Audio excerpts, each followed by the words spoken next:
तो आज की मुरली इसलिए खास है कि एक तो बाबा ने हमें एक बहुत बड़ा टाइटल दिया है और फिर ये बताया कि उस टाइटल के साथ जिम्मेवारी क्या आती है। सिर्फ टाइटल लेके तो हमें खुश नहीं हो जाना है। उस टाइटल के साथ साथ उसके जैसा काम भी करना पड़ेगा। तो वो भी बाबा ने आज बताया है। तो ये मुरली रिवाइज है 10 दिसंबर 1992 की। और उस समय जो है हिंदुस्तान में, इंडिया में राइट्स चल रहे थे, क्योंकि वो बाबरी मस्जिद का जो हुआ था, मेरे ख्याल से शायद उसी की वजह से ये राइट्स वगैरह चल रहे थे। तो आज की मुरली का जो शीर्षक है, पूर्वज और पूज्य की स्मृति में रहकर सर्व की अलौकिक पालना करो। कि पहले तो अपने आप को उस स्मृति में टिकाओ कि मैं आत्मा पूर्वज हूँ और पूज्य हूँ, और मुझे सर्व आत्माओं की पालना करनी है। तो ये बाबा ने बताया। तो आज विश्व रचता बाप। आप देखिए बाबा कैसे मुरली स्टार्ट करते हैं, या तो अपना सोमान बताते हैं या हम बच्चों का सोमान बताते हैं। तो हम भी जब कभी बाबा को लेटर लिखें तो हमेशा ऐसे ही कोशिश करें। तो आज विश्व रचता बाप, जो विश्व का रचयिता है, वो बाप अपनी श्रेष्ठ रचना को देख रहे हैं। बाबा जैसे हम सारे बच्चों को देख रहे हैं। सर्व रचना में से श्रेष्ठ रचना आप ब्राह्मण आत्माएं हो। तो जो बाबा की पूरी जो रचना है, शिव के तो सारे ही बच्चे हैं, शिव बाबा के तो सारे ही बच्चे हैं, उनमें भी जो हम रचना है वो सबसे ज्यादा श्रेष्ठ है। क्योंकि आप ही विश्व की पूर्वज आत्माएं हो। जैसे एक माँ के बच्चे हों बहुत सारे, तो वो कहती है बाकी सारे बच्चों में से मुझे ये वाला बच्चा प्रिय है, कि इस वजह से ये प्रिय है। तो ऐसे ही बाबा को हम भी जो है बाकी आत्माओं के उसके मुकाबले हम प्रिय है। तो बाबा ने कहा आप श्रेष्ठ हो। क्यों? क्योंकि आप ही विश्व की पूर्वज आत्मा है। क्योंकि ये जो विश्व की पालना करने की बात है, ये सिर्फ काम हम ही कर सकते हैं, ये और कोई नहीं कर सकता। एक तरफ पूर्वज हो, आपको पता है जब ये देवता जब वाम मार्ग में जाते हैं, तब अलग अलग अलग धर्म जो है आना स्टार्ट करते हैं। तो जैसे वो देव जो बाकी धर्म वाले भी हैं, वो भी हमारे भाई बहन ही हैं। तो इसीलिए बाबा ने कहा, तो सृष्टि की शुरुआत तो हम करते हैं, तो बाबा ने कहा एक तरफ आप पूर्वज हो, साथ साथ पूज्य आत्माएं भी हो। तो हमारी तो पूजा भी होती है, तो हम पूज्य आत्माएं भी हैं। इस कल्प वृक्ष की फाउंडेशन अर्थात जड़, ये जो एक कल्प वृक्ष है जिसके जड़ में शिव बाबा है, उल्टा कल्प वृक्ष, तो उसके जो फाउंडेशन है वो हम बाबा के साथ बैठे हैं। आप ब्राह्मण आत्माएं हो।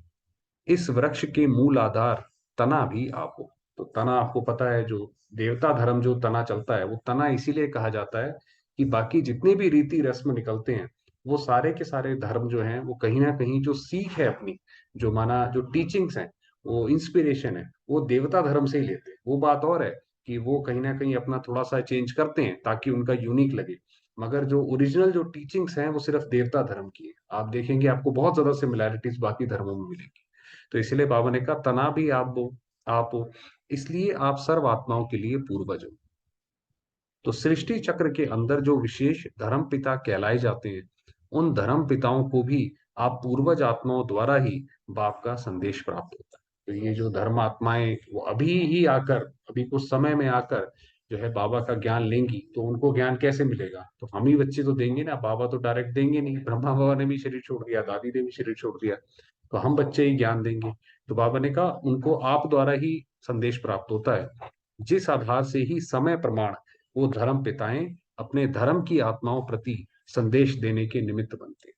तो फिर वो जब यहाँ से, क्योंकि ये जो पावर हाउस है वो तो एक ही शिव बाबा है, तो सर्व आत्माओं को यहीं से ही अपनी बैटरी चार्ज करनी है। हम देवी देवता घराने के हैं, हमें अपनी बैटरी चार्ज करनी है।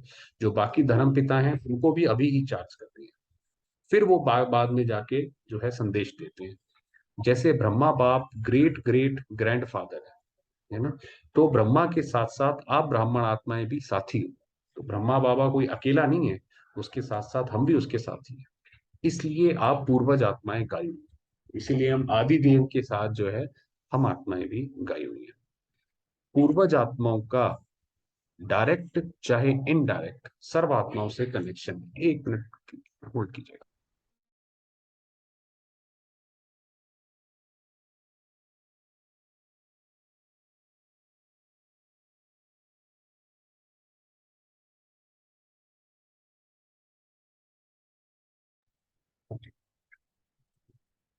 तो पूर्वज आत्माओं का, जो हम आत्माएं हैं, हमारा डायरेक्ट चाहे इनडायरेक्ट सर्व आत्माओं से कनेक्शन है। तो माना हम जो भी हम कार्य करते हैं, वो जैसे कि हम सर्व आत्माओं को उसकी प्रेरणा देते हैं।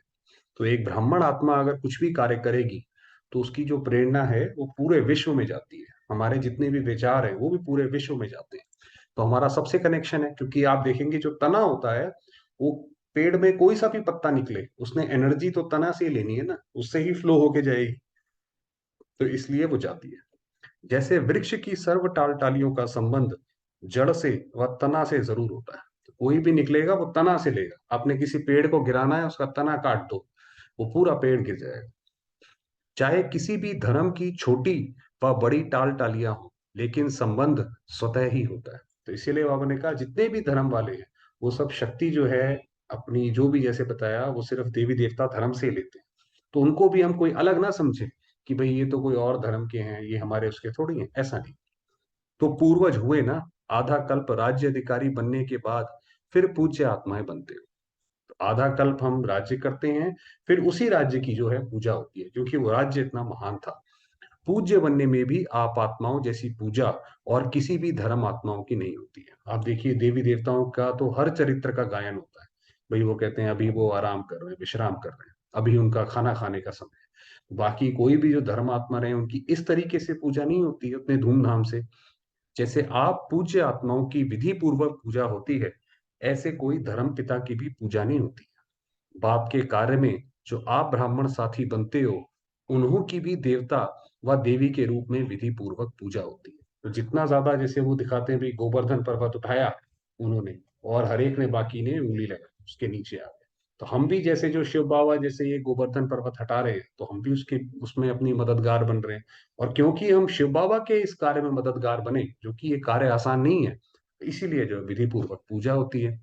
और कोई भी धर्म पिता के साथी धर्म की पालना करने वाली आत्माओं की विधि पूर्वक पूजा नहीं होती।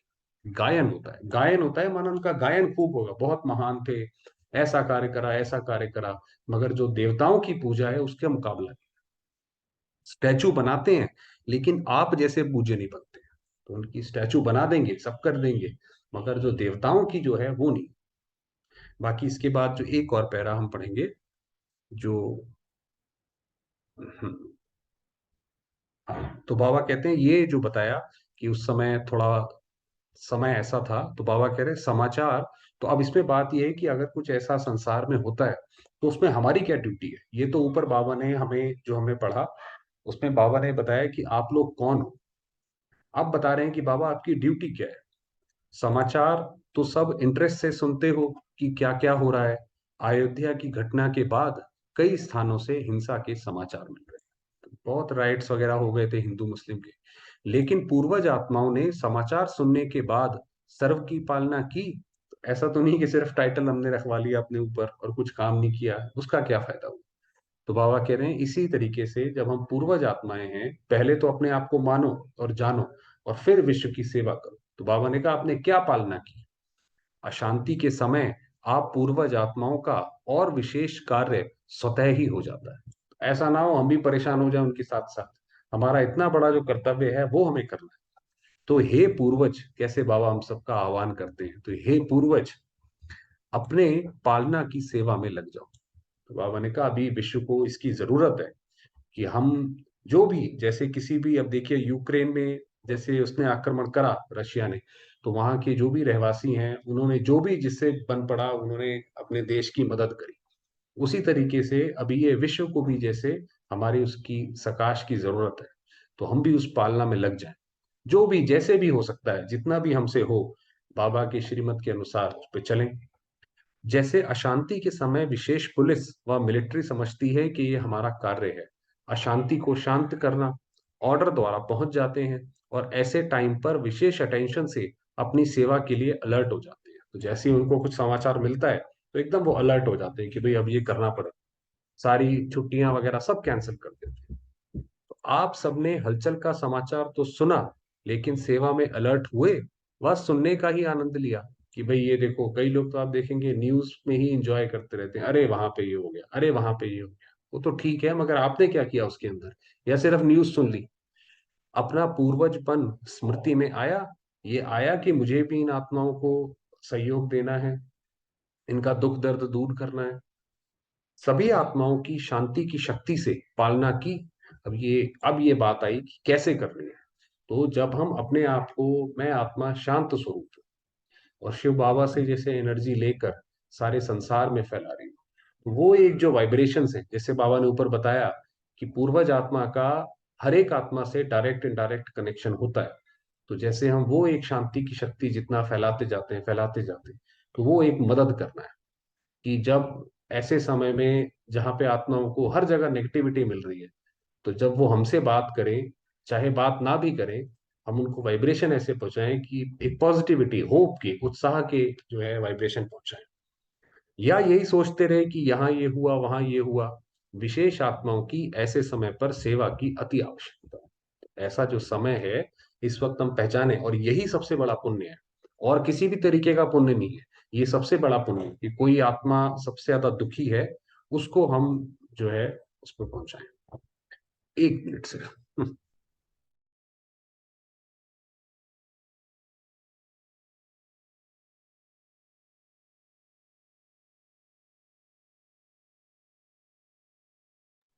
सॉरी, आज जो है सब इस वजह से। तो अपनी वृत्ति द्वारा, मनसा शक्ति द्वारा विशेष सेवा की। तो बाबा कह रहे हैं आपकी जो वृत्ति है, जो हमने अपने ऊपर जो मेहनत करी है, वृत्ति एक एटीट्यूड एक बनाने की उस तरीके का, तो उससे फिर अनेक आत्माओं को जो है सहयोग मिलेगा। क्योंकि वो अपने आप से नहीं उठ पा रही हैं, उससे अपनी परिस्थितियों से पार नहीं पा रही है। तो हमने जो अपने लिए काम किया है वो उसमें मदद।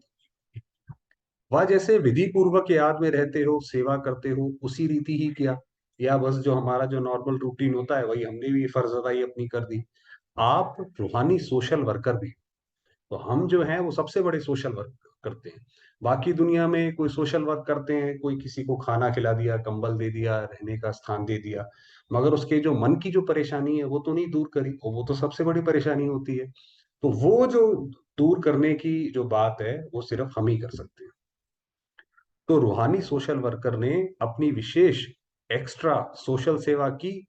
तो बाकी तो माउंट आबू से, हमारे हेडक्वार्टर से, ग्लोबल हॉस्पिटल से अलग अलग तरीके की सेवाएं जाती हैं, किसी कोई मेडिसिन कुछ जाती हैं, मगर ये जो खास जो बाबा सेवा बताने की रूहानी सोशल वर्कर, ये सिर्फ हमारी रिस्पॉन्सिबिलिटी। इतनी अपनी जिम्मेवारी समझी, हमने ये समझा। अगर हम ये समझेंगे तभी तो जो हमारा जो गायन है वो सिद्ध होगा, और तभी तो हमारा मन भी मानेगा कि भाई हम वाकई में पूज्य हैं और हम पूर्वज हैं। सिर्फ हम ऐसे ही सोमान बैठे बैठे लिखते रहें कि हम पूर्वज हैं और काम कुछ करें नहीं वैसा, तो फिर कैसे होगा? तो नहीं चलेगा, वो तो फिर एक शेख चिल्ली के जो है ख्वाब बुनने वाली बात है कि काम हम कुछ ना, हम करना भी नहीं चाहते, चलो कोशिश तो करें जितना हो सकता है। उसके बाद तो शिव बाबा मददगार है, शिव बाबा उसमें हेल्प करेगा जो भी उसमें बन पड़ेगी। या प्रोग्राम मिलेगा तो करेंगे, तो बाबा कह रहे या फिर कोई हमें कोई डायरेक्शन दे कि भाई आप ऐसा करो तब करेंगे, मतलब अपने आप नहीं करेंगे। तो ऐसे समय पर सेकंड में अपनी सेवा पर अलर्ट हो जाना चाहिए। तो कोई भी हमारे आसपास हम ऐसे कोई अशांति का वातावरण देखें या कोई न्यूज सुने, तो बस ऐसा नहीं कि उस न्यूज का आनंद ले लिया कि क्या हुआ, अच्छा और क्या हुआ। उसमें एक शांति का दान दे। अब थोड़ी और कुछ नहीं, 2 मिनट बाबा को ही याद करके जैसे उन आत्माओं को शांति दें। यही आप पूर्वज आत्माओं की जिम्मेवारी है। तो ये बताया कि पूर्वज आत्मा कौन है। बाबा सिर्फ हमें झूठा झूठा खुश नहीं कर देता कि तुम मेरे बहुत अच्छे बच्चे हो, लाडले बच्चे हो, पूर्वज हो और उसके बाद हम घर जाके बैठ जाएं, ऐसा नहीं। तो हमारी जो जिम्मेवारी है वो भी बाबा ने बताया। अभी भी विश्व में हलचल है, और ये हलचल तो समय प्रति समय बढ़नी ही है।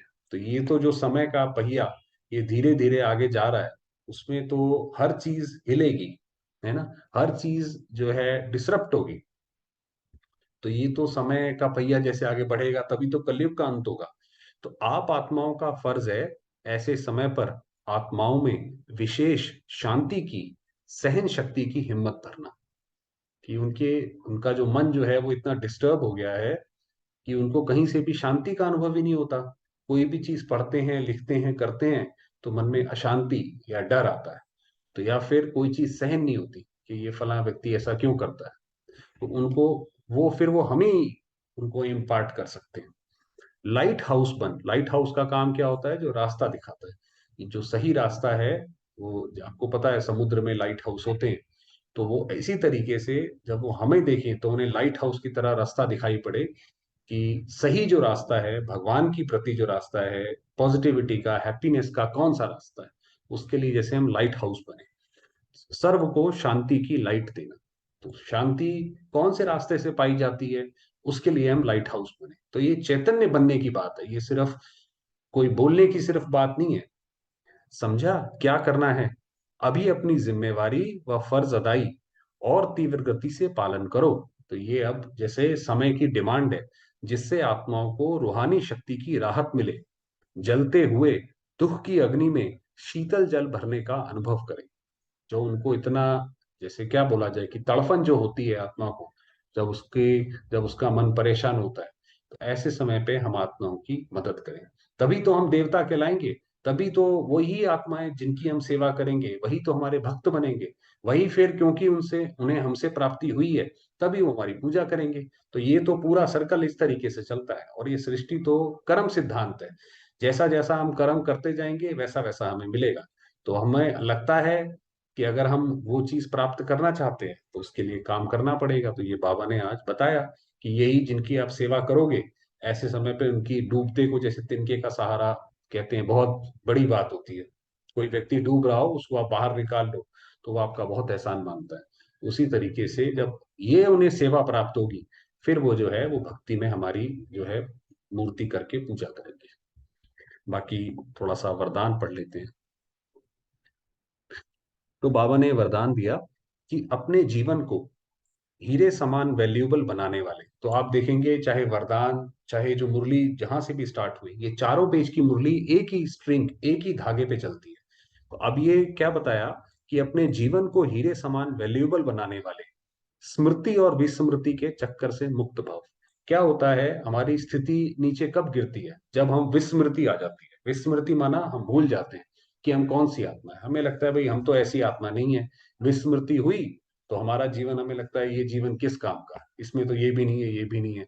और जैसी स्मृति आती है कि हम कौन सी आत्मा है, कितनी महान आत्मा है, जैसे बाबा ने बताया विश्व रचयिता की आप पहली रचना हो, तो फिर हमारा जीवन, हमें लगता है तो बहुत बढ़िया जीवन है। तो बाबा कह रहे हैं ये संगम युग स्मृति का युग है। इस संगम युग पे हमें पुरानी स्मृति आती है कि मैं कौन सी आत्मा हूं। और कलयुग विस्मृति का युग है। कलयुग में हर चीज, हर व्यक्ति भूलता ही रहता है कि, इसीलिए नए नए तरीके के ज्ञान लाते रहते हैं और भरमार कर देते हैं ज्ञान की। तो अगर अपने श्रेष्ठ पार्ट, श्रेष्ठ भाग्य की, अगर हमारा क्या पार्ट है, जैसे बाबा ने बताया कि आपका कितना ऊपर महान पार्ट है, कौन सी सेवा करनी है, तो इसीलिए हमारा भाग्य भी महान है, उसकी सदा सदा स्मृति है, तो हीरे समान वैल्यूएबल। अगर हम ये कोशिश करते हैं कि हमारा ऐसा जीवन हो, बाबा ने बोला हुआ है बच्चे एक कदम आप चलो, हजार कदम बाबा चलेगा। तो फिर हमारी वैल्यूएबल हीरे समान जीवन है।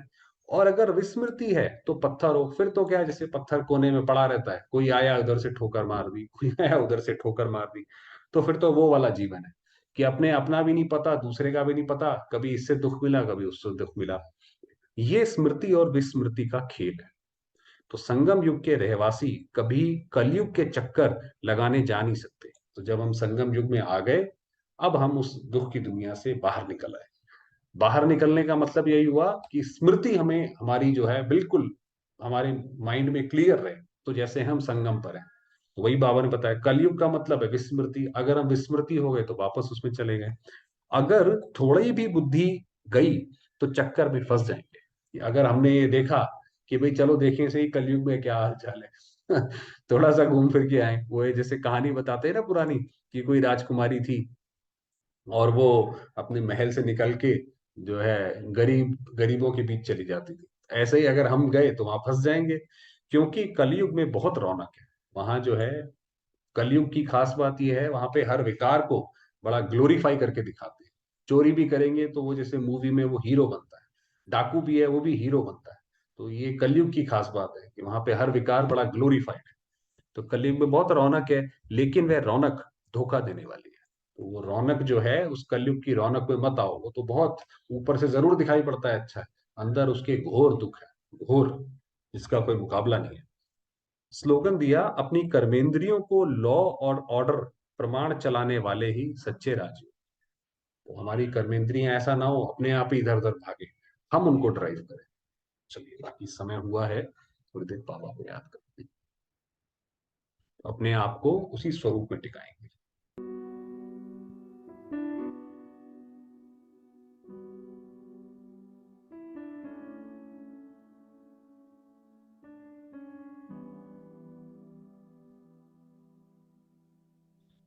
मैं आत्मा हूं।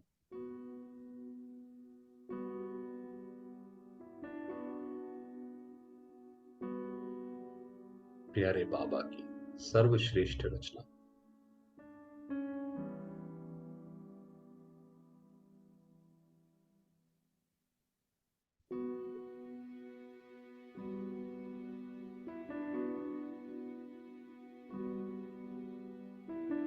मैं आत्मा पूज्य हूं, पूर्वज हूं।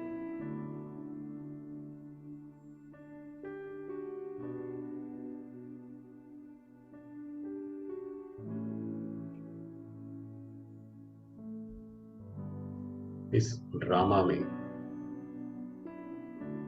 मेरा श्रेष्ठ पार्ट है।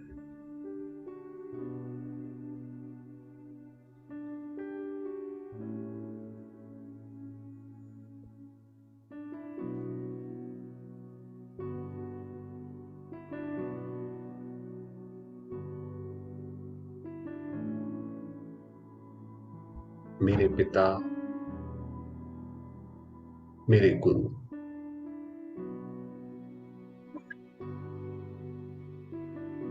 शिव बाबा,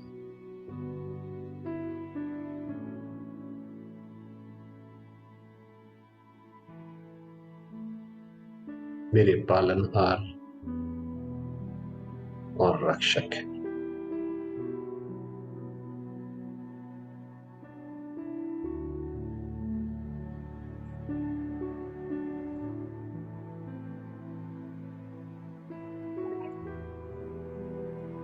उनकी अनुपम कृपा,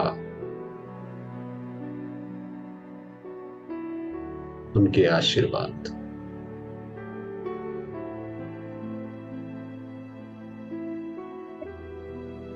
मुझ आत्मा पर बरस रहे हैं।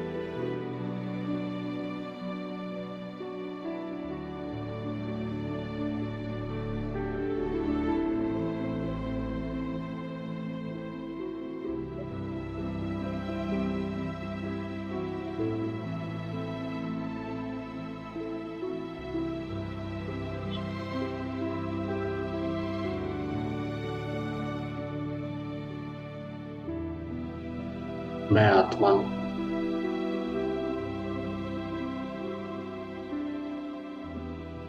इस परमात्म झरने के नीचे हूं।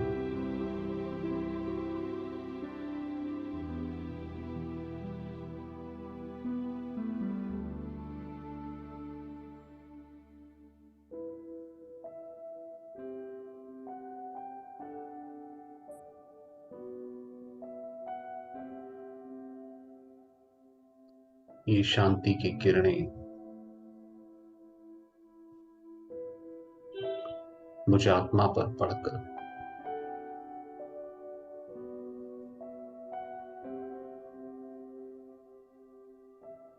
सारे विश्व में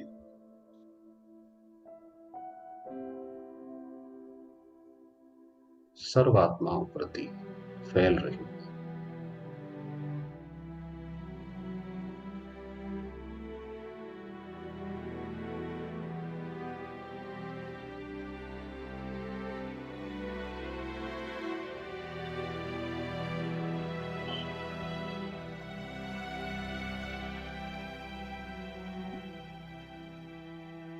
सर्वात्माओं को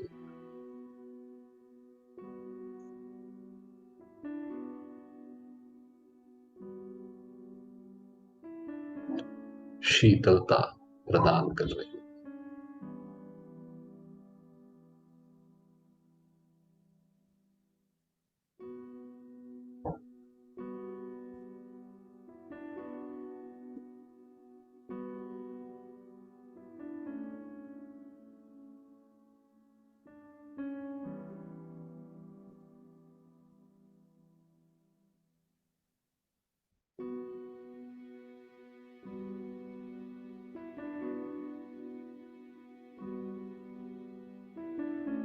प्रकृति,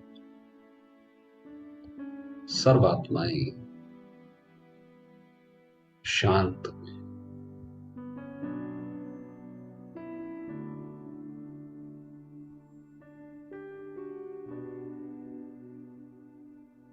अपने घर की ओर, प्यारे बाबा की ओर आकर्षित हो रही।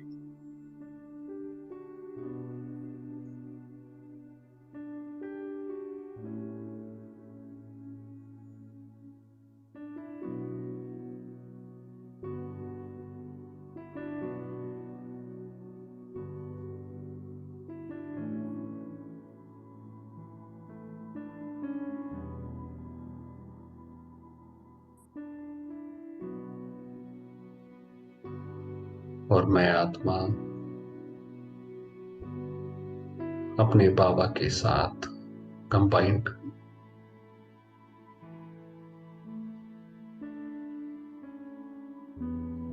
आदि देव हूं।